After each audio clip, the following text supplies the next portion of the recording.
The eternal horizon shook violently as another plasma blast struck its hull.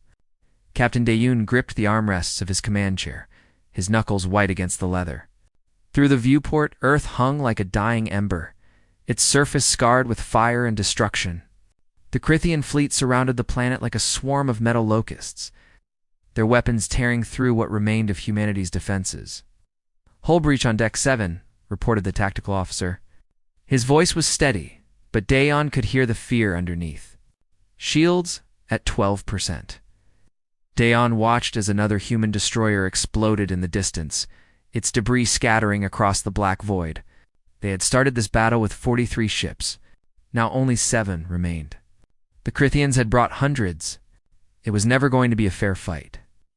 "Sir Admiral Soman is on the secure channel," said the communications officer, a young woman named Yoonji, who had joined the crew just 3 months ago. She looked too young to be here, too young to witness the end of everything. Dayon pressed the button on his chair. "This is Dayon." "Go ahead, Admiral." Someone's face appeared on the screen. She looked exhausted, her uniform torn and bloodied. Behind her, smoke filled the command center of the lunar base.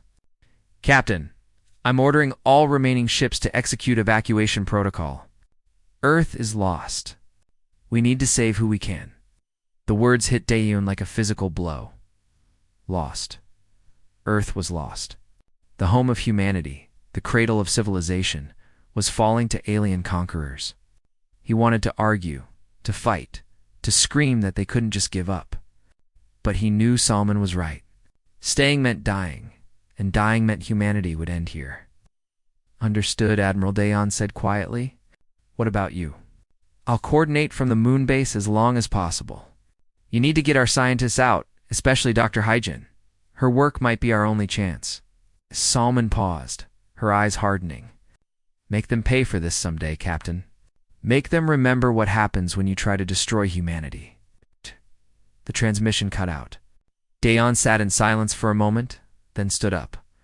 "Set course for Research Station Gamma. Maximum speed. We're picking up the science team." The eternal horizon turned away from Earth, its engines burning bright against the darkness.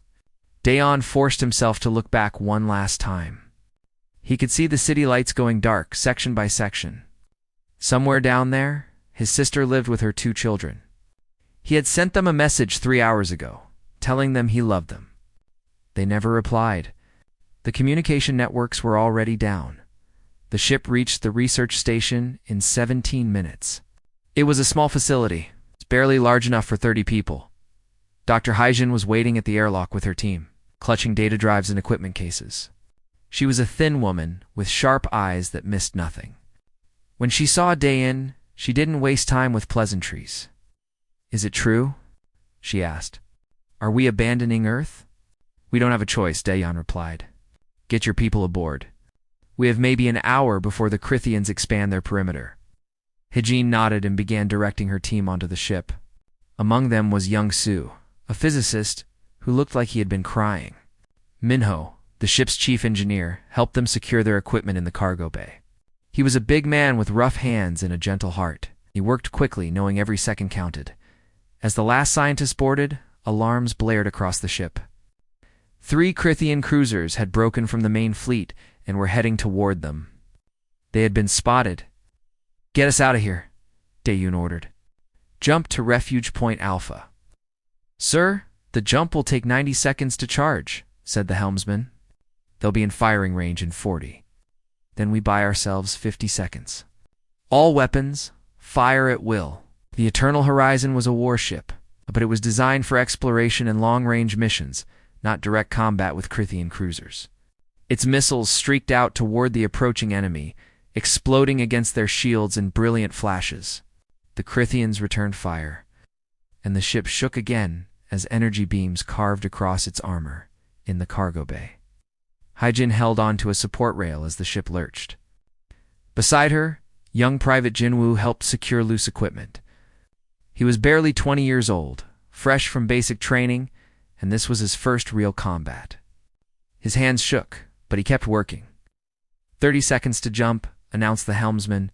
Another hit. The lights flickered. Somewhere below, Dayon heard the sound of metal tearing. They weren't going to make it. Then a new voice crackled over the radio. "Eternal Horizon, this is the Defiant. We've got your back." Two more human ships appeared from behind a nearby asteroid, their weapons blazing. They threw themselves at the Crithian cruisers, drawing fire away from the Eternal Horizon. It was a suicide move, a sacrifice to buy time. "Jump ready," called the helmsman. "Out, do it," Dayan ordered. Now, space twisted around them. Reality seemed to bend and stretch like rubber, and then they were somewhere else. The stars looked different here, colder and more distant. Behind them, there was nothing but empty space. The battle, Earth, everything they had known was gone. Dayan slumped in his chair. Around him, the bridge crew sat in stunned silence. No one celebrated their escape. No one felt relieved. They had survived, but at what cost? Dr. Hejin appeared on the bridge, her expression grim but determined. "Captain, I need to brief you on my project. It might sound crazy, but I think I've found something that could change everything." "What is it?" Dayan asked, too tired to care if it sounded crazy or not. "A way to leave normal space entirely," Hejin said. "To enter a dimension we call the Endless. If the theories are correct, we might find something there. Technology, allies, hope." Dayan looked at her for a long moment. Hope. It seemed like such a small word for such a broken people, but it was all they had left. "Tell me everything," he said. Refuge Point Alpha was nothing special. Just a cluster of asteroids floating in the darkness at the edge of known space, far from any trade routes or inhabited systems. 7 human ships had gathered here, representing the last organized remnants of Earth's fleet. Maybe 3,000 people total, scattered across vessels never meant to serve as permanent homes. Captain Dayan stood in the makeshift conference room aboard the largest transport ship. The space had been a cargo hold yesterday. Now it hosted the survivors of humanity's leadership. Admiral Soman sat at the head of the table, her arm in a sling from injuries sustained during her escape from the lunar base. Around her sat ship captains, senior officers, and civilian representatives. Everyone looked exhausted. "We have supplies for maybe 5 weeks," reported Captain Taeyong, commander of the transport ship, Morning Star. "After that, we'll need to raid Crithian supply depots or scavenge from dead colonies." "Neither option is sustainable. We could run," suggested another captain. "Head for the Galactic Rim. Find some uninhabited system and hide." "And then what?" Admiral Summon's voice was sharp. "We hide forever? Watch our children grow up as fugitives? That's not survival. That's slow extinction." Dayan cleared his throat. "There might be another option. Dr. Hejin, would you explain your work?" Hejin stood, activating a holographic display. Complex equations and diagrams filled the air, showing mathematical models that hurt to look at. "For the past 3 years, I've been researching dimensional physics. Specifically, the existence of a parallel dimension that exists alongside our universe. We call it the Endless Parallel Dimension." Taeyong frowned. "Like in children's stories. Not stories, mathematics." Hejin adjusted the display, showing a spinning model of space-time. "Every calculation suggests this dimension exists. It's a place where normal physics don't quite apply. Time flows differently. Space bends in unexpected ways. And most importantly, it might contain things we can use. Technology, resources, maybe even allies. Or it might contain nothing," said another officer. "Or worse, something hostile." "True," Hejin admitted, "but staying here is certain death. The Endless offers uncertainty, and uncertainty means possibility." Admiral Soman leaned forward. "Can you actually get us there?" "I believe so. Before Earth fell, I completed a prototype void drive. It's installed on the Eternal Horizon. The device can tear a hole in space-time and pull a ship through into the Endless. Getting back might be harder, but the theories suggest it's possible." The room fell silent. Everyone understood what Hejin was proposing. They would be abandoning the known universe for something completely unknown. If the void drive failed, they would be lost forever.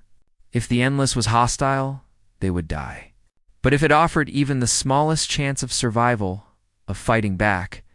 Wasn't that worth the risk? We put it to a vote, Salman said finally. All in favor of attempting entry into the endless. Hands rose slowly around the table.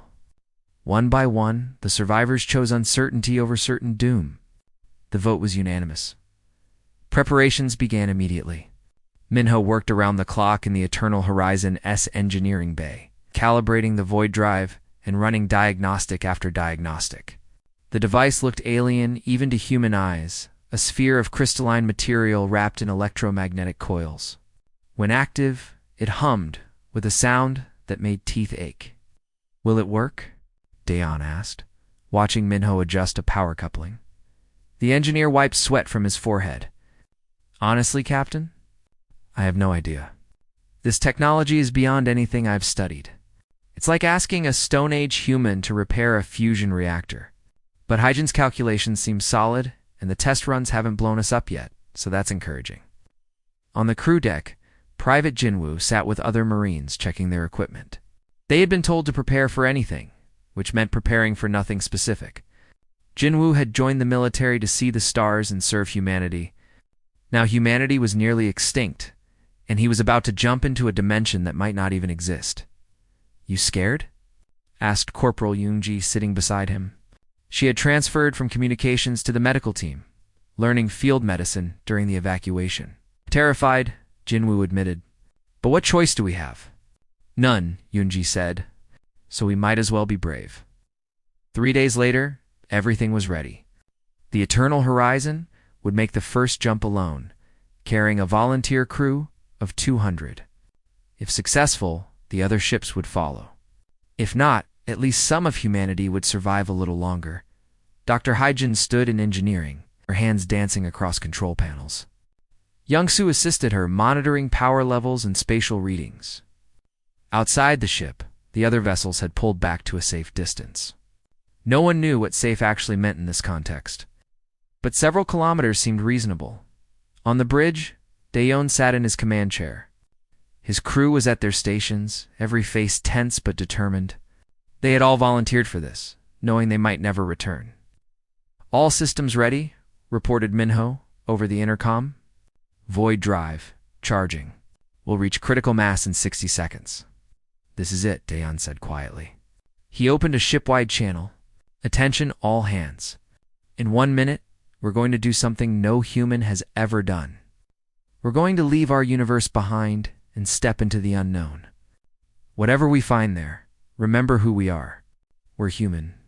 We survive. We adapt. And we never, ever give up.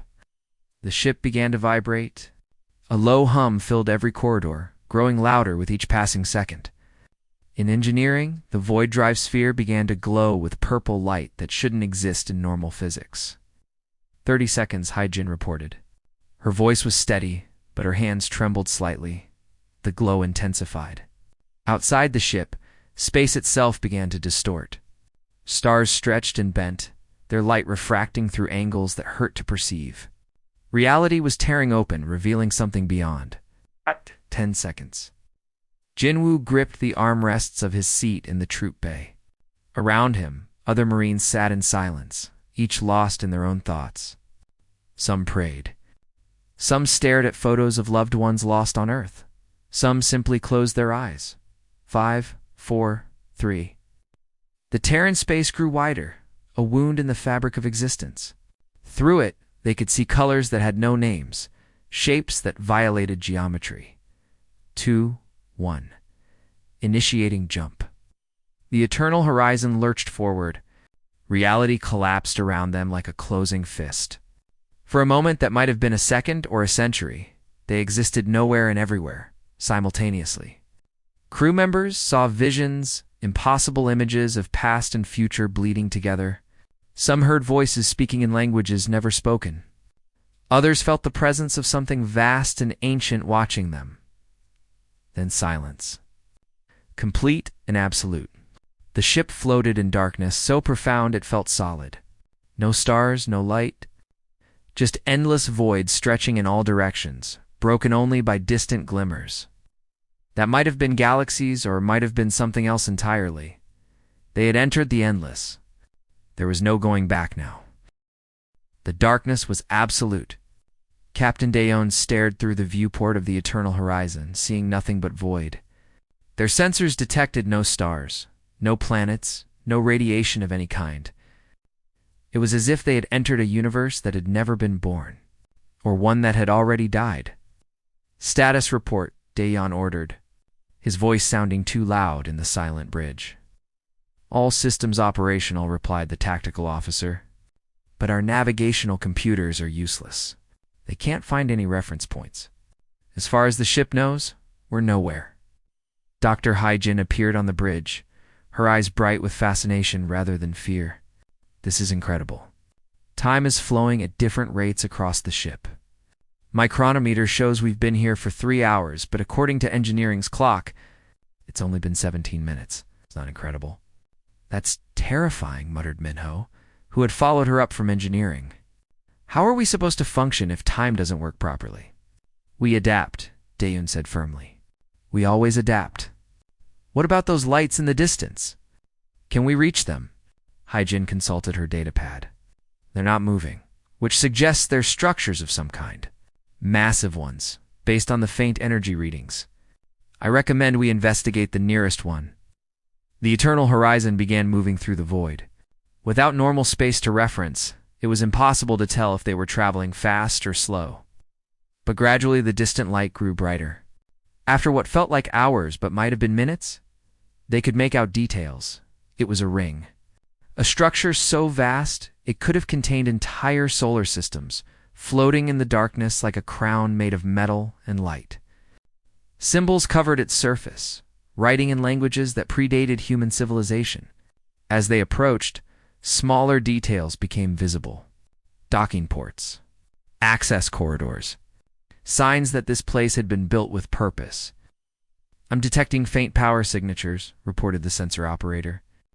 "Whatever this is, parts of it are still active." Commander Jisoo, the ship's head of security, stepped forward.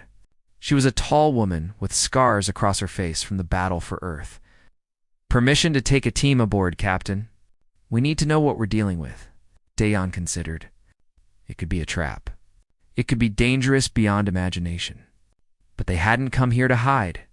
"Granted. Take 8 people. Full combat gear? Dr. Hyjin, you're going with them." "I was hoping you'd say that," Hyjin replied with a slight smile. The exploration team suited up in the airlock. Besides Jisoo and Hyjin, the group included Private Jinwoo and 5 other Marines. They checked their weapons, their air supplies, their communications equipment. Everything worked, though the readings were strange in this place where physics bent. They crossed the void in a small shuttle, approaching one of the ring's docking ports. To everyone's surprise, the port opened automatically as they neared, as if it had been waiting for them.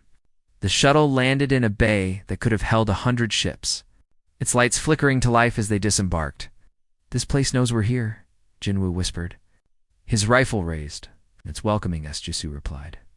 "Stay alert anyway." They moved through corridors that seemed to stretch forever, their footsteps echoing in the emptiness. The walls were covered with those strange symbols, but also with images. They showed different species, some vaguely humanoid, others completely alien. All of them stood before the same ring structure as if this place was important to many civilizations in one corridor. They found something that made everyone stop: bodies, or what remained of them. Skeletal figures in advanced armor, belonging to species they didn't recognize. Some had been dead for centuries, others for millennia. They had died here, seeking whatever this place offered. "Keep moving," Jisoo ordered, though her voice was quieter now. The corridor opened into a massive chamber. At its center floated a sphere of pure light, pulsing with energy. Around it, holographic displays showed star systems, galaxies, mathematical formulas. It was a library, Hyjin realized. A repository of knowledge from across the cosmos. As they approached, the sphere flickered. The light coalesced into a form, vaguely humanoid, but clearly not organic. It spoke in a voice that bypassed their ears and resonated directly in their minds. "Hey, welcome, Seekers. I am the architect. You have entered the endless, the sanctuary of the worthy. State your purpose. The team stood frozen. Jinwoo's rifle shook in his hands. Jisoo kept her weapon pointed at the ground. Knowing instinctively that shooting this thing would accomplish nothing, Jisoo stepped forward. We seek knowledge, technology, a way to save our people from extinction. Many have come seeking such things, the architect replied. Most were found unworthy. They were consumed by the void, their atoms scattered across dimensions. Why should humanity be different? Because we refuse to die, Haijin said firmly. Because we've lost everything but haven't lost hope. Because we'll do whatever it takes to survive and protect those who can't protect themselves. The architect was silent for a long moment. Then the sphere began to change, showing images. Humans throughout history, building cities, creating art, fighting wars, exploring space, loving, laughing, crying, dying, living. I've observed your species since you first looked up at the stars, the architect said. You are violent and foolish. But you are also creative and resilient. You destroy much, but you also create beauty. You are worthy of testing. The chamber shifted. The walls disappeared, replaced by an infinite space filled with puzzles made of light and energy. Each one represented a challenge, a test of intelligence, compassion, creativity. Solve these, the architect commanded. Prove you deserve to survive. Prove you are more than mere conquerors seeking power. Prove you understand that knowledge carries responsibility. The team worked for hours, or perhaps days. Time meant nothing in this place. Some puzzles required complex mathematics that Haijin solved with her advanced training.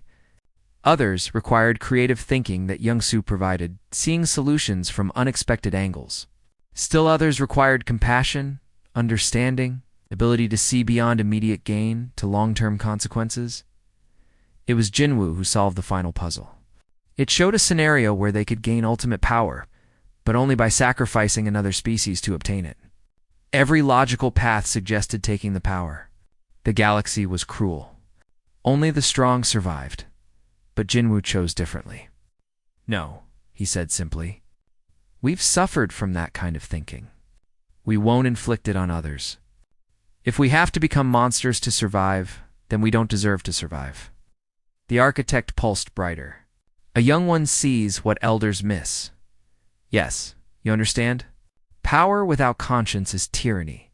Technology without wisdom is destruction. You have passed the trial. The chamber transformed again. Now it showed vast manufacturing bays, laboratories, weapon systems, beyond human comprehension. Ships that could tear through Crithian shields like paper. Engines that could outrun any pursuit. Technology to build, to heal, to fight. This knowledge is yours, the architect said. Use it to liberate, never to conquer. Become what you fought against, and I will reclaim everything. This is my only condition. Do you accept? Haijin looked at Jisoo, who looked at Jinwoo, who looked at the rest of the team. They all nodded. They understood the responsibility they were accepting. They had seen what unchecked power did. The Crithians were the proof, except Haijin said. We'll use this knowledge to free the enslaved and fight the oppressors. Nothing more. And rise, humanity, the architect declared. Rise from the ashes. Emerge from the void. Become the hope you seek. Light filled the chamber, flowing into their suits, their equipment, their minds. Knowledge downloaded directly into Haijin's datapad. Schematics for weapons. Designs for engines. Formulas for manufacturing systems that could build entire fleets from raw materials. They had come seeking hope.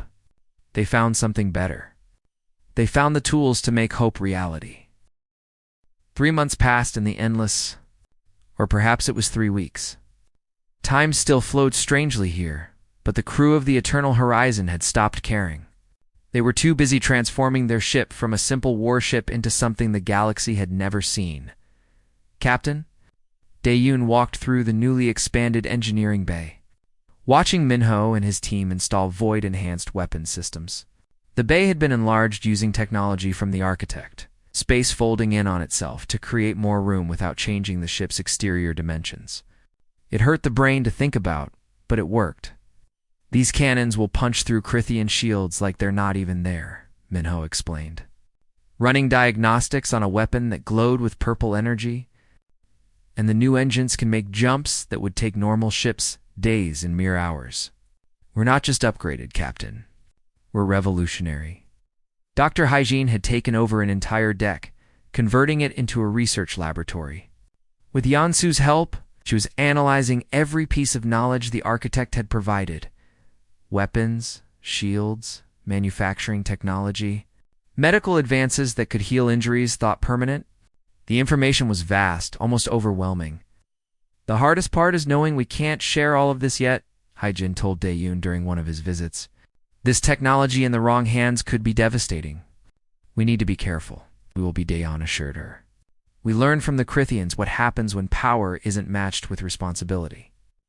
Good news arrived when 3 more human ships successfully navigated into the Endless. One of them carried Admiral Soman, who immediately took charge of coordinating their growing force. Another brought Captain Taeyong and the transport Morning Star, now retrofitted with defensive systems. The third ship carried something unexpected: refugees from a Crithian slave colony. Among them was Nari, a woman in her 30s who had spent 5 years as a slave after her home colony fell. She was thin, scarred, but her eyes burned with determination. When she met with Dae-yoon and Soman, her first words were simple. "I want to fight. I want to make them pay." "We all do," Soman replied. "But we need information more than we need anger. Tell us everything you know about Crithian operations." Nari did.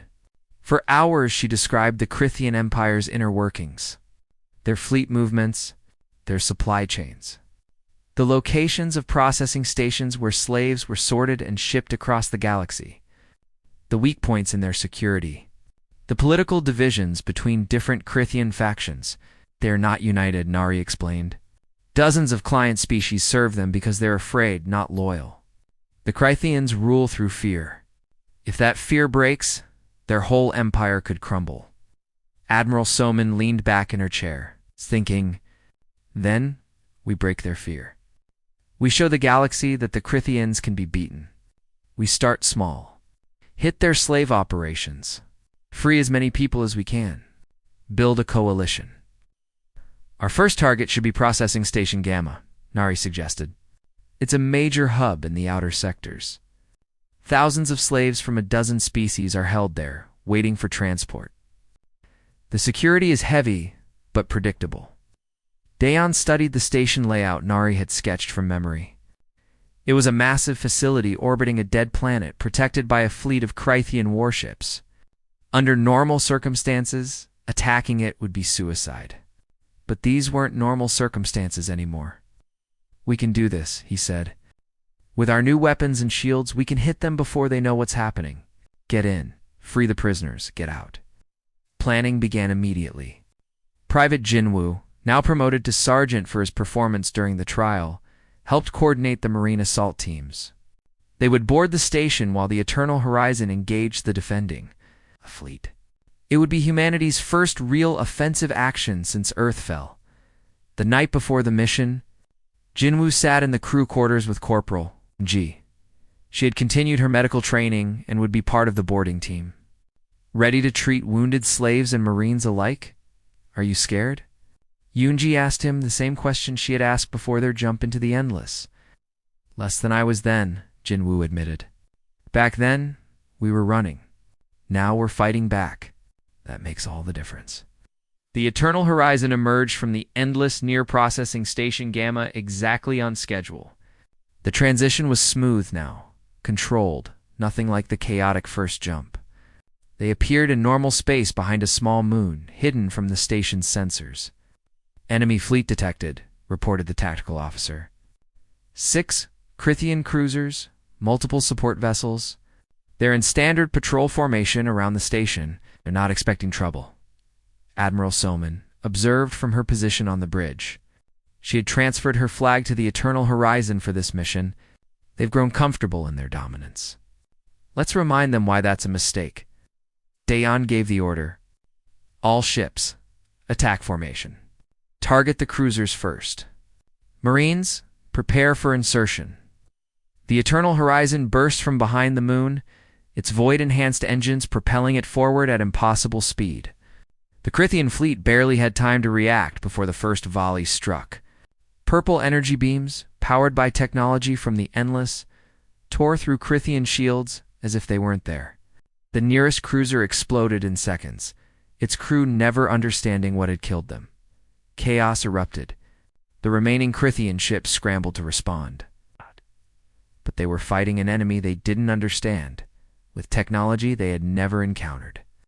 Human ships danced around their weapons' fire, shields absorbing hits that should have been devastating. Return fire was precise and lethal. Launching assault shuttles, reported Commander Jisoo, leading the boarding operation herself. Jinwoo was with her, along with 50 other Marines. They crossed the void in armored shuttles that cut through the station's hull like hot knives through butter.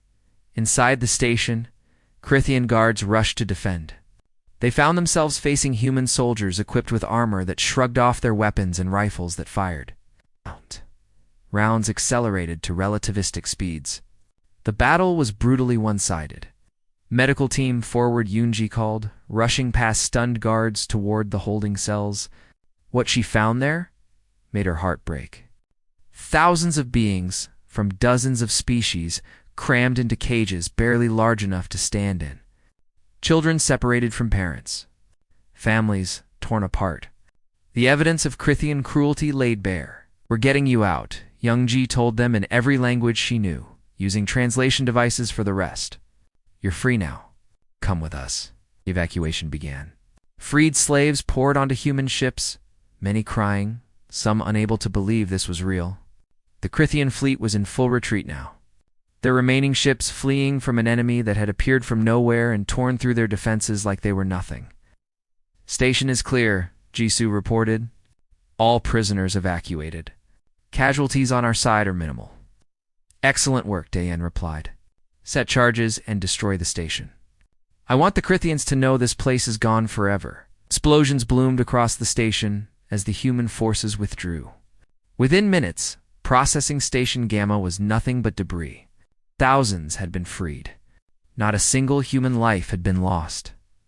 As they jumped back into the Endless, Dayan looked at the freed slaves filling their cargo bays and crew quarters.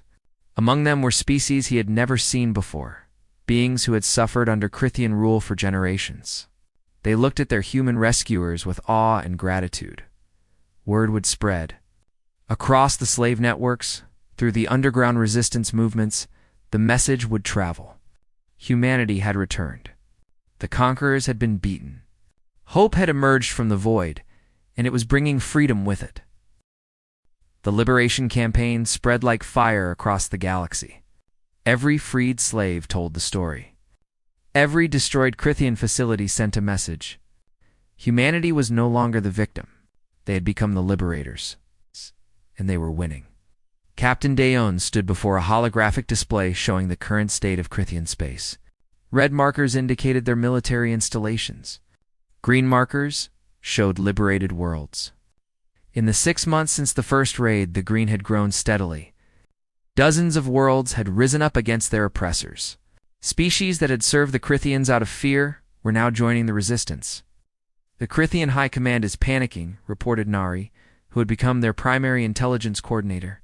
Former slaves from across the Empire fed her information, and she synthesized it into actionable intelligence. "They're pulling forces from the frontier to protect their core worlds. That's making the outer territories even more vulnerable." Admiral Soman studied the display, her tactical mind working through possibilities. "They'll eventually consolidate their forces and make a stand somewhere. We need to be ready for a major engagement." "They're already preparing," Nari said, highlighting a system near the galactic core. "The Nexus Gate. It's a strategic hub controlling access to dozens of systems. Intelligence suggests they're massing their entire remaining fleet there. They plan to crush the resistance in one decisive battle." Daejeon felt his pulse quicken. This was it. The moment they had been building toward. How many ships? At least 300 Crythian warships, plus support vessels from their client species. It's the largest concentration of military power they've assembled since the conquest of Earth. The number was staggering. Even with void-enhanced technology, the human fleet numbered barely 40 ships. But they weren't alone anymore. The Liberation Campaign had built alliances. Former slave species had contributed ships and crews. Rebel factions from a dozen worlds had joined the cause. "We've got maybe 200 ships total," said Captain Taiyang, who commanded a wing of refitted transports. "Against their 300, many of which are heavier than anything we field." "Numbers aren't everything," Dayon replied. "The Crithians fight because they're ordered to. Our allies fight because they choose freedom. That makes all the difference." Dr. Hajin appeared on the bridge, her usual calm replaced by excitement. "I've been analyzing the Nexus Gate's structure. It's built around a natural wormhole, artificially stabilized by Crithian technology. If we could destabilize it during the battle, we could trap their fleet in the system, cut off their escape routes, and trap ourselves in the process," Minho added, following her onto the bridge. "It's risky." "Everything we've done has been risky," Dayon said. "That's never stopped us before." Plans were made.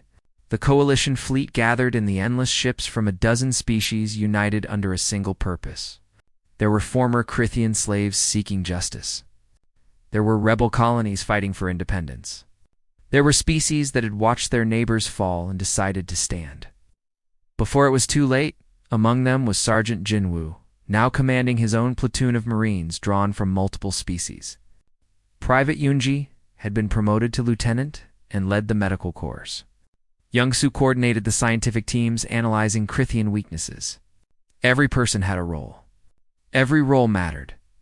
The night before the battle, Admiral Soman called a fleet-wide assembly. Every ship's crew gathered in their respective mess halls and cargo bays to hear her words broadcast across all channels. "Tomorrow, we face the Crithian Empire at its strongest," Soman began. "They outnumber us. They have larger ships, more weapons, greater resources.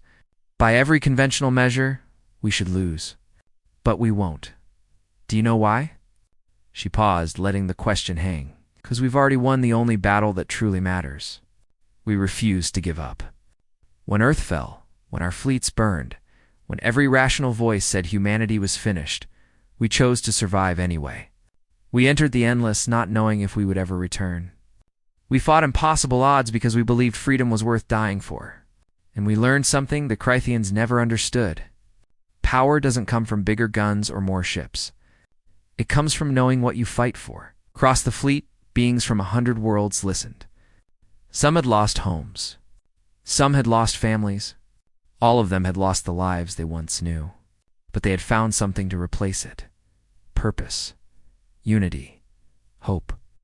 "Tomorrow we show the galaxy that tyrants can fall," Salmon continued.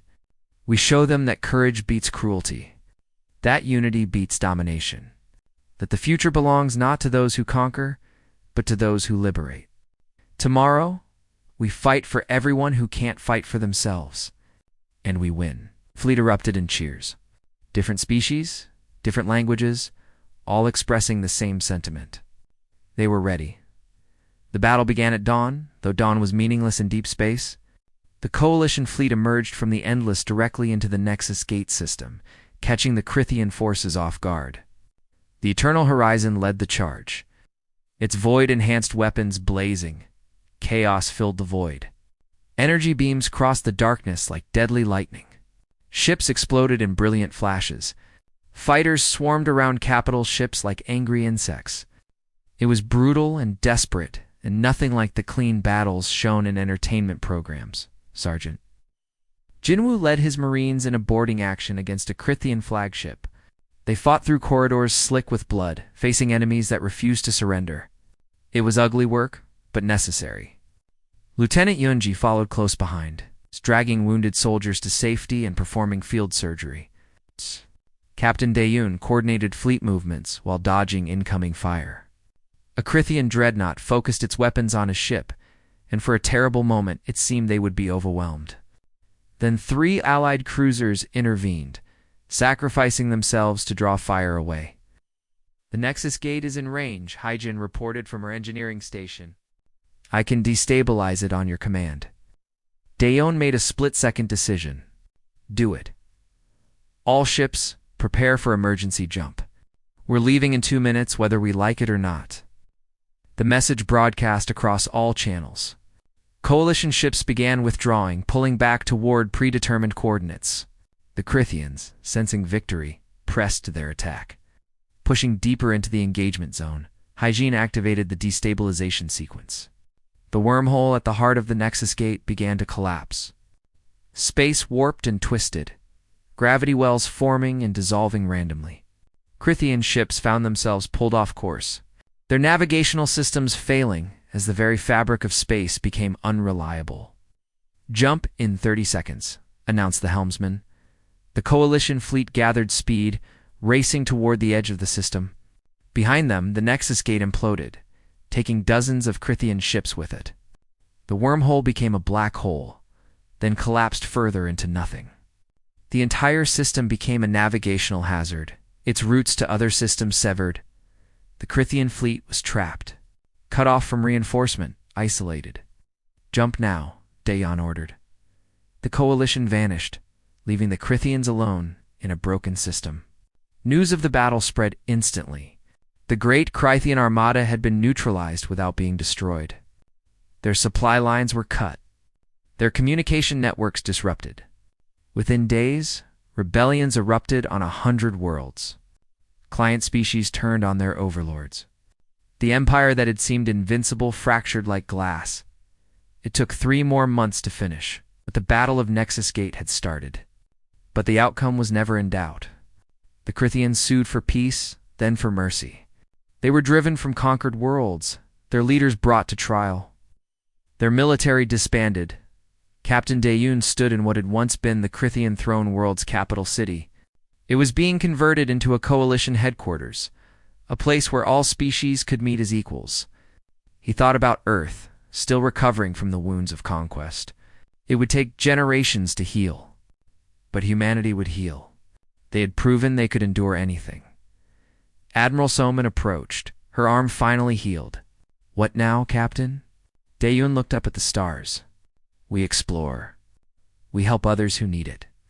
We make sure this never happens again. The Endless gave us a second chance.